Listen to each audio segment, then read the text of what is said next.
నిన్ను కాపాడాడు ఆయన, ఎన్ని శోధల నుంచి నిన్ను కాపాడాడు ఆయన. ఏమండి, ఈ రోజున నువ్వు ఈ స్థితిలో ఉన్నావంటే ఆయన కృప కాదా? ఈ రోజున నువ్వు ఈ స్థితిలో ఉన్నావంటే ఆయన చూపించిన దయ కాదా? ఈ రోజున నువ్వు ఈ స్థితిలో ఉన్నావంటే ఆయన చూపించిన జాలి కాదా?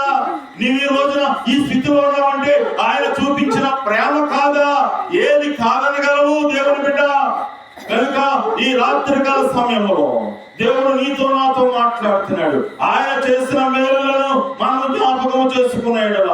అవి మనకు ఊహకు అందనండి మేలు చేశాడంట ఆయన. దేవునికి స్తోత్రం. ఎన్ని మేలులండి? మన ఊహకు అందదు, మన ఆలోచనలకు అందదు, మన తలంపులకు అందదు. అన్ని మేలు చేసుకుని వస్తున్నాడు ఆయన. ఆయన చేసే అన్ని మేలే. ఆయన చేసేయన్ని మనకి మేలులే.